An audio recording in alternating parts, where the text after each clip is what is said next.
곡식단을 가지고 돌아오리로다. 아멘.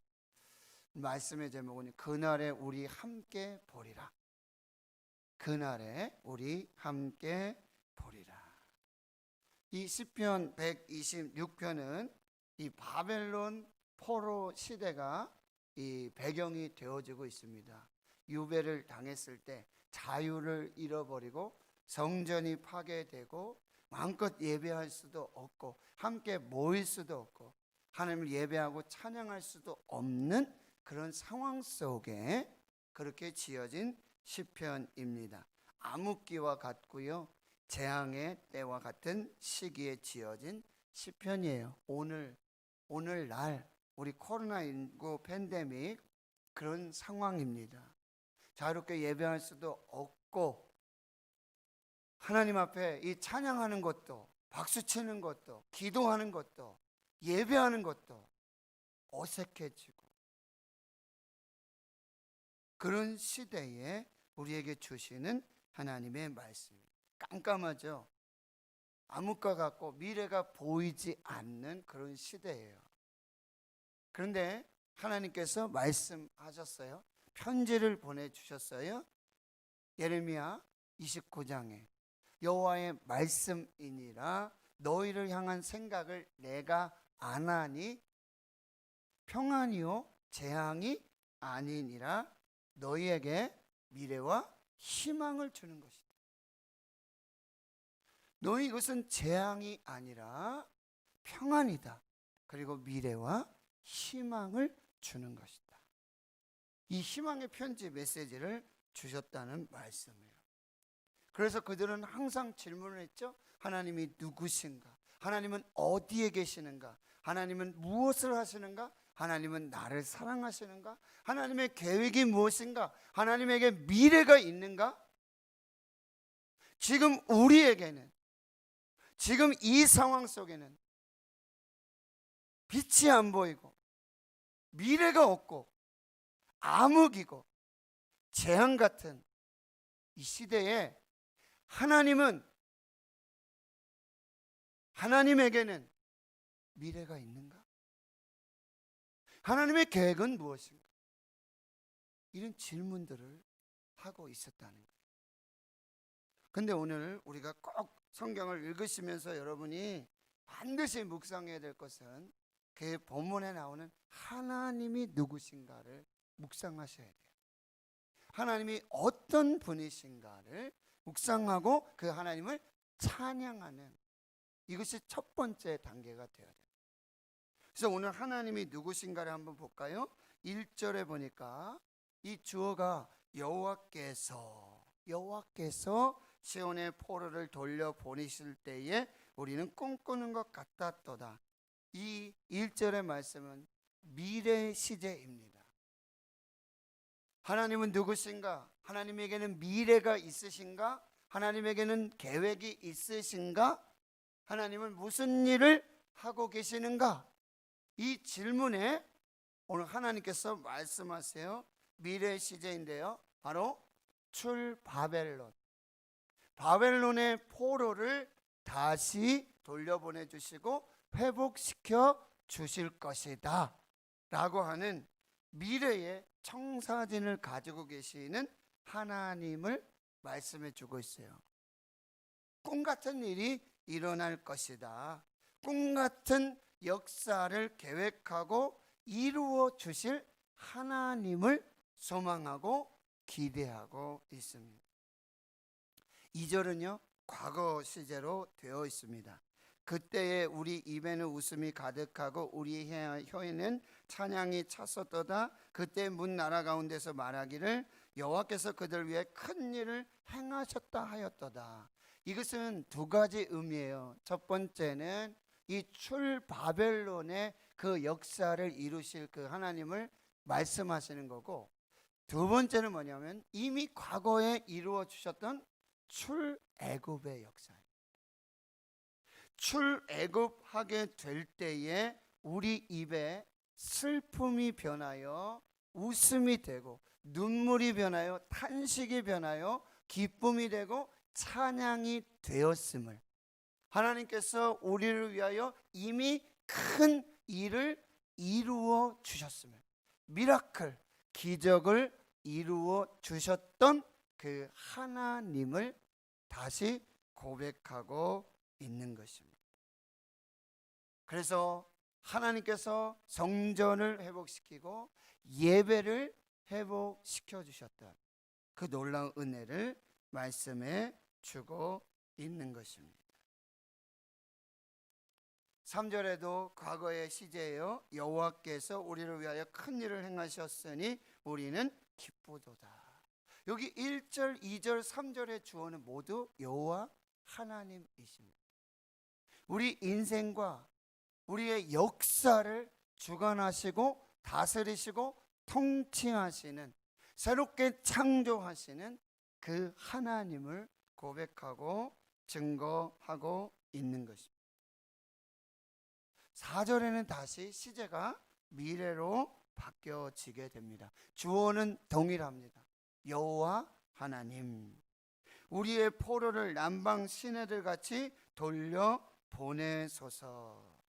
지금 우리 바벨론의 이 포로들을 남방 시내, 이 남방 시내는 지금 한글 번역이지만 히브리어 원문이나 영어 성경에 네게부라고 되어 있어요. 네게부, 이스라엘의 남쪽, 그래서 유다와 이스라엘의 경계가 되는 이 네겝, 이것은 사막이고 광야를 말하고 있습니다.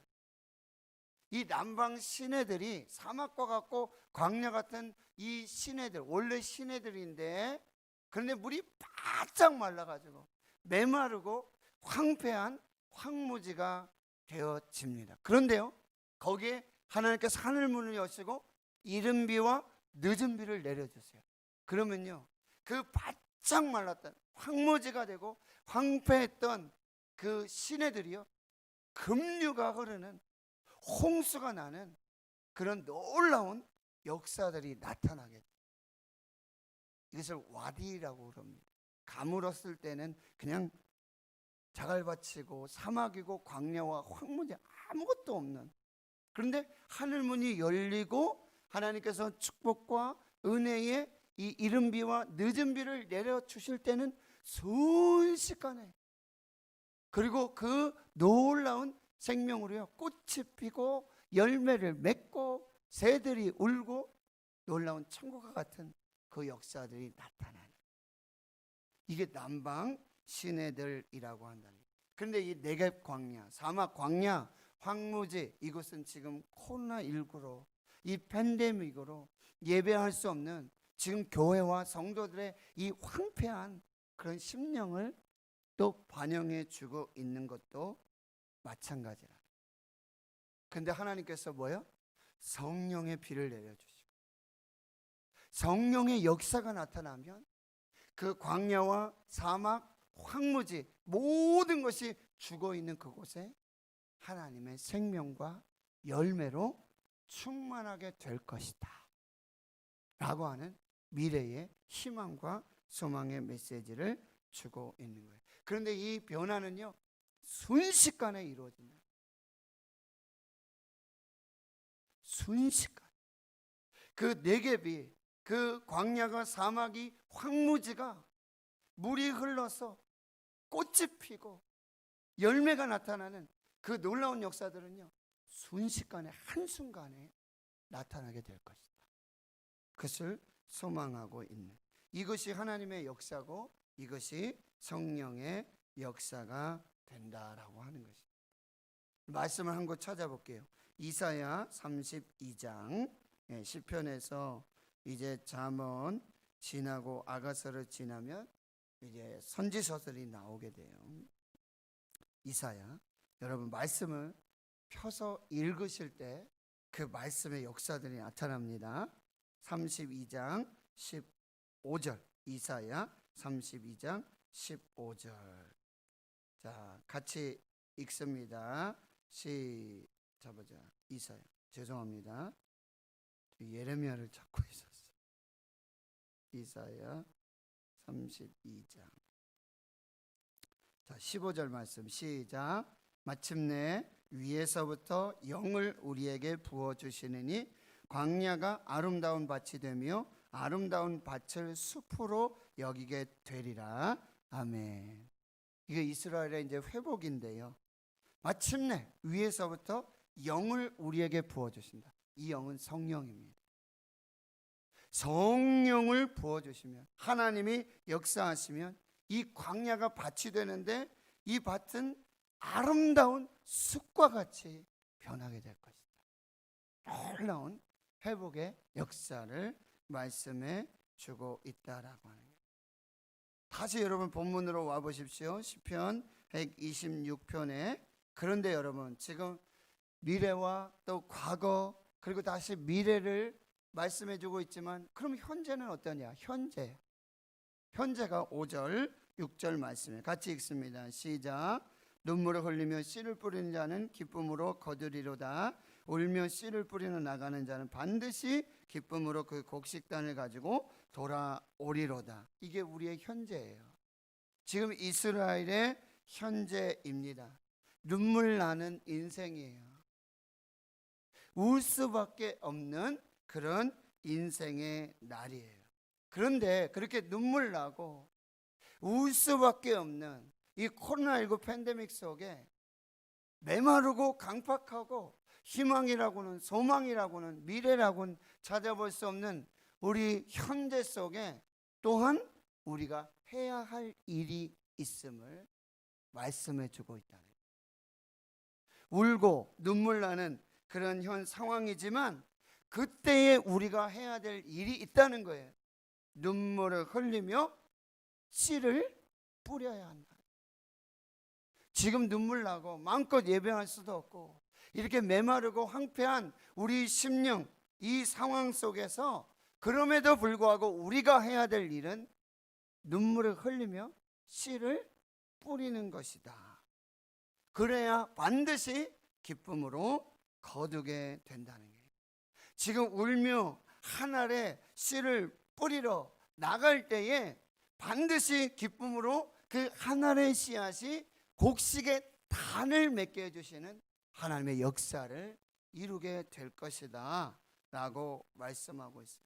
지금 현재 눈물 나는 인생, 울 수밖에 없는 이 상황 속에 우리가 할 수 있는 최선, 최고의 헌신과 결단은 기도를 심는 것, 기도의 씨앗을 뿌리는 것이다 말씀하고 있어요. 지금 코로나19 팬데믹 이 상황 속에 인생의 내객 같은 이 광야, 사막, 황무지와 같은 이 상황 속에 우리가 할 일은 맨날 눈물만 흘리고 아무것도 하지 않고 그저 있는 그 인생이 아니라 지금 우리가 할 수 있는 최선, 최고의 헌신은 지금 눈물을 흘리며 씨를 뿌리는 것이다. 지금 눈물을 흘리며 기도의 씨앗을 뿌려야 한다라고 하는 것이죠.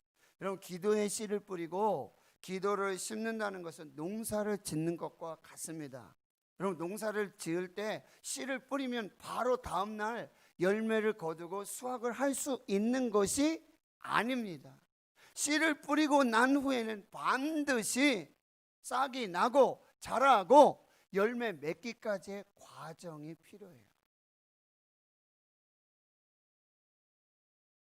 그런데 씨를 뿌리며 씨를 심을 때 우리는 이미 미래에 이것이 싹이 나고 자라서 열매가 될 것을 우리는 믿고 확신하며 씨를 뿌리는 거예요. 이게 기도예요. 여러분, 배추 씨앗을 뿌려요. 저희 어머님도 이렇게 장마가 지나가고 하면은 아주 부지런히 그렇게 휩쓸어간 그 땅에다가 배추 씨앗을 뿌리고 무 씨앗을 뿌리세요. 왜요? 그렇게 뿌리고 시간이 지나면 가을에 이제 김장을 할 배추. 근데 그때 뿌려야 돼요. 그때 뿌리지 않으면 너무 늦어서 배추 김장할 때 쓸 수가 없게 돼요. 또 너무 늦게 뿌리면 뭐예요? 포기가 안 하는. 그래서 아주 정품으로 배추가 무가 자라지 못하게 돼. 그러니까 급히 그 여름에 홍수가 지나고 장마가 지나면은 급히 밭을 일고 와서 배추씨, 무씨를 뿌리신다. 그러면 기가 막히죠. 거기서 싹이 나고요, 자라고요. 김장에 쓸 배추와 무가 아주, 지금 눈물 난다고, 지금 인생이 지금 이렇게 황폐하고 아무것도 할 수 없는 그때라고 해서 손 놓고 아무 일도 하지 않으면 아무 일도 일어나지 않는다라고 하는 거예요. 씨를 뿌렸다고 해서 금방 열매를 맺고 수확을 얻는 것은 아니지만, 지금 씨를 뿌리고 지금 씨앗을 심는다면, 눈물로 기도하고 눈물로 우리의 믿음의 씨앗을 뿌리게 된다면 반드시 열매를 맺게 된다. 지금 우리 다음 세대를 위해서, 교회 학교를 위해서, 우리 자녀들을 위해서 할 수 있는 가장 최고의 선물은 그들을 위해 기도의 씨앗을 뿌리는 거예요. 눈물의 씨앗을 뿌리는 거예요.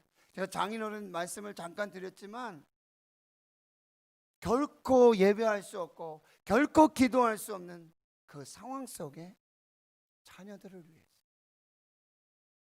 눈물로 기도를 심고 기도의 씨앗을 뿌렸을 때, 지금 그 자녀들이 그 열매를 맺고 있다라는 사실입니다. 지금 아무것도 뿌리지 않고, 지금 아무것도 심지 않고, 여러분 예배 심는 거예요.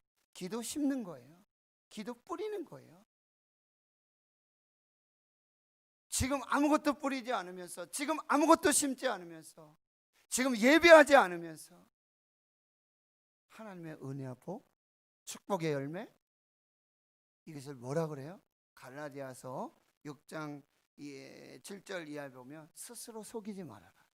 하나님은 업신여김을 받지 아니하나니 사람이 무엇을 심든지 그대로 거두리라. 그런데 너희들 스스로 속이지 말아라. 하나님 그거 모르시는 거 아니다. 하나님 그거 안 보시는 거 아니다. 너희들 어찌 심지 않으면서 어찌 열매를 거두려고 하느냐. 기도의 씨앗을 뿌리지도 않고 기도를 심지 않으면서 너희들이 어떻게 열매를 보려고. 스스로 속이지 말아라. 하나님은 업신여김을 받지 아니하신다. 하나님 모르시는 분이 아니다. 하나님 안 보시는 분이 아니다. 사람이 무엇으로 심든지 그대로 거두리라. 성령을 위하여 심는 자는 성령으로부터 영생을 거두고, 육신을 위하여 심는 자는 육신으로부터 썩어질 것을 거두게 될 것이다. 우리가 선을 행하되 낙심하지 말지니 때가 이름에 거두리라. 포기하지 아니하면, 지금 포기하지 아니하면 반드시 거두게 될 것이다. 이것이 하나님의 놀라운 약속이라는 거예요. 여러분, 하나님 앞에 성령을 심으세요. 좋은 씨앗을 심으세요. 좋은 씨를 뿌리세요. 그리고 믿음으로 뿌리세요. 포기하지 마시고 중단하지 마시고. 목회도 똑같은 것 같아요. 씨조차 뿌리고 싶지 않을 때가 있어요. 야, 이거 뿌려야 되나? 이거 뿌려야 되나? 이거 뭐 여기 싹이 날까? 이게 자랄 수 있을까? 열매가 될까? 씨조차 뿌리고 싶지 않을 때가 있어요. 그런데요, 그 마음 내려놓고 그래도 씨를 뿌리면, 그럼에도 불구하고 씨를 뿌리면 반드시 열매를 맺게 된다는 거예요. 하나님 그래서 그것들을 보게 하시고 또 뿌리게 하시는 거예요. 참 기가 막혀요. 어떤 밭에는요, 어떤 사람에게는요, 어떤 목회지에는, 어떤 상황 속에는요, 정말 많은 열매를 기대하면서 씨앗을 뿌렸어요. 분명히 저 밭에는, 분명히 저 집에는, 분명히 저 사업장에는, 분명히 저 가정에는, 분명히 저 심령에는 하나님 열매를 많이 주실 거야. 기대하며 씨를 뿌렸는데요, 기가 막히죠. 하나도 안 맺힐 때가 있어요. 그런데 어떨 때는요, 저 밭에는, 저 심령에는, 저 상황에는 내가 뿌린들 거기서 열매가 맺혀질 수 있을까 싶어요. 그런데도요, 하나님 가서 뿌리시라는 거예요. 말씀의 씨를 뿌리고 기도의 씨앗을 뿌리라는 거예요. 저 밭에도. 그런데요, 놀랍습니다. 나는 포기하고, 나는 겨우 순종해서 그렇게 씨를 뿌렸는데요, 거기에 놀라운 하나님의 열매를 주신다. 이 말씀이, 여러분 보세요, 이 말씀이 바로 마가복음 4장입니다. 한번 찾아보겠습니다. 마가복음 4장. 자, 정신 바짝 차리세요. 지금 정신 놓고 계시면 안 됩니다. 네, 말씀을 찾는 이유가 그거예요. 피곤하다 이러시면 안 됩니다. 마가복음 4장, 마가복음 4장 26절에서부터 29절까지. 자, 한번 같이 읽습니다. 시작. 또 이르시되 하나님의 나라는 사람이 씨를 땅에 뿌린과 같으니 그가 밤낮 자고 깨고 하는 중에 씨가 나서 자라되 어떻게 그리 되는지를 알지 못하느니라. 땅이 스스로 열매를 맺되 처음에는 싹이요 다음에는 이삭이요 그 다음에는 이삭의 충실한 곡식이라. 열매가 익으면 곧 낫을 대나니 이는 추수 때가 이르렀습니다. 이건 마가복음에만 있는 하나님의 나라의 비유예요. 스스로 자라나는 씨앗의 비유입니다. 여기 보시면 하나님의 나라는 마치 사람이 씨를 땅에 뿌리는 것과 같다 그랬어요. 그래서 여러분, 길가밭이 있고 돌짝밭이 있고 가시떨기밭이 있고 좋은 땅이 있지 않습니까? 거기 씨를 뿌리는 거예요. 그렇게 씨를 뿌려요. 근데 씨를 뿌리고 나서 아무것도 안 하고 밤낮 자고 깨고 뭐 그러고 있어요. 그런데 씨가 나게 되고 씨가 자라서 어떻게 나고 어떻게 자라는지 그 비밀을 알 수가 없어요. 그래서 시편 127편에 보면 하나님이 그 사랑하는 자에게 잠을 주신다 그랬잖아요. 우리는 그냥 일어나고 자고 우리가 하는 일이 아무것도 없어요.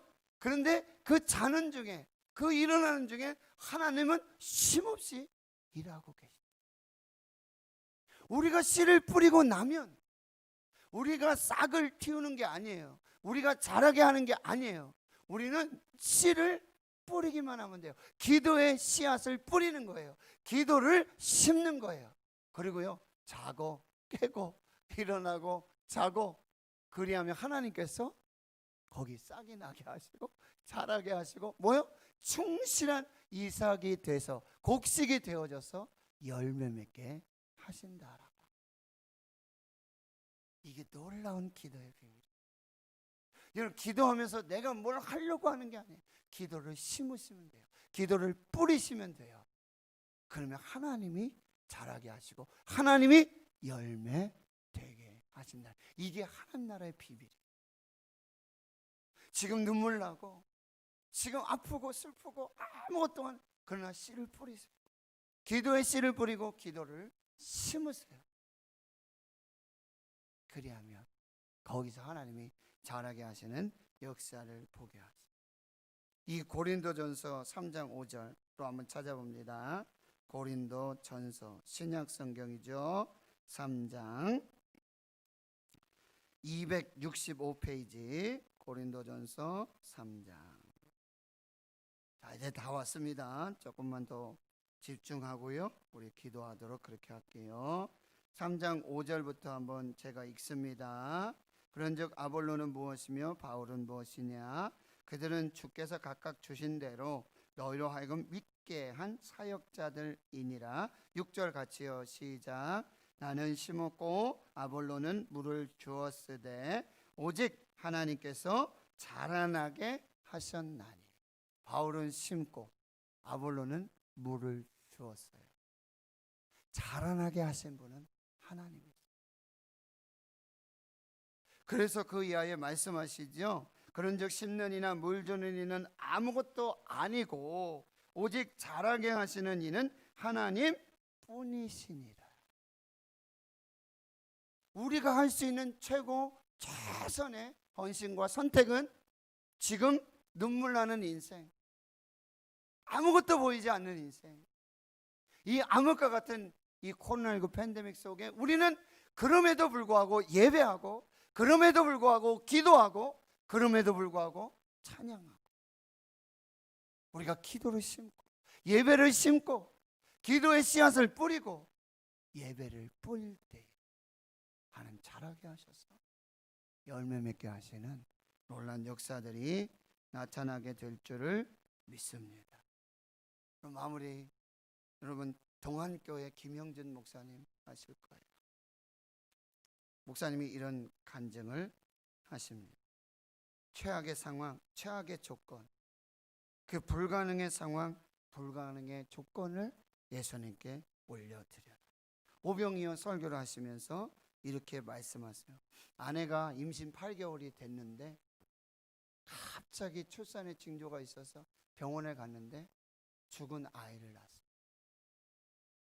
28개월 다 기른 아이잖아요. 출산하는데 아이가 죽어 나와요. 사모님은 중환자실, 죽음의 고비를 2번, 3번 넘기십니다. 근데 그 일이 있은 후에 한 달 후에 아버지가 57세이신데 갑자기 급사하십니다. 목사님이 이렇게 고백하시는 거예요. 나는 그날 나의 미래를 잃었고 자녀를 잃었고 나의 현재 아내를 잃었고 나의 과거 아버지를 잃어버렸다. 근데 설교하셔야 되는데 말씀을 보는데 오병이어, 근데 들어온 말씀이 광야, 아무것도 없는 광야. 또 뭐요? 날이 저물어 갈 때. 예수님은 말씀하세요. 너희가 먹을 것을 줘라. 제자들이 먹을 것을 찾기 시작해요. 아무것도 없어요. 그리고 말하죠. 200데나리온의 1년치 연봉이 필요합니다. 이들 다 먹이려면. 너에게 무엇이 있느냐? 여기 어린아이에 오병이어, 보리떡 5개, 물고기 2마리밖에 없습니다. 자, 보십시오. 이것이 불가능한, 예수님 보세요. 이것이 불가능의 조건이에요. 최악의 상황이에요. 최악의 조건이에요. 예수님께 제자들이 확인시켜 주시는 거예요. 예수님은 지금 먹을 것 주라 그러시는데 200데나리온이 필요한데 지금 우리에게 있는 것은 이 불가능의 상황, 최악의 상황, 이것으로 아무것도 할 수 없는 한 사람의 도시락밖에 되지 않는 오병이어, 이 최악, 불가능, 이걸 예수님께 드려요. 그런데 예수님은 그 불가능, 최악, 그걸 들으시고 하나님께 기도하십니다. 제일 첫 번째 기도가 뭐예요? 감사 기도였어요. 울며 눈물 나는 최악, 불가능의 조건, 상황, 그거를 우리가 하나님께 올려드리고 감사하고 찬양하는, 그것이 예수님의 손에 있습니다. 하나님의 능력, 곡식단이 되는 그 역사가 나타나게 됩니다. 여러분 오늘 잘 오셨어요. 여러분 지금 예배하셔야 돼요. 지금 기도하셔야 돼요. 지금 씨를 뿌리셔야 돼요. 지금 뿌리지 않으면, 지금 심지 않으면 아무것도 거둘 수가 없습니다. 지금 우리가 함께 씨를 뿌리면, 함께 기도의 씨앗을 뿌리면 우린 그날에 그 열매를 함께 보게 될 것입니다. 다 여러분 동의하시고 아멘 하신 거죠? 오늘 우리가 함께 눈물로 씨를 뿌리고 기도를 심고, 여기 함께 씨앗 뿌리고 기도했던 그 열매를 함께 보는 그 역사가 나타나게 될 줄 믿습니다.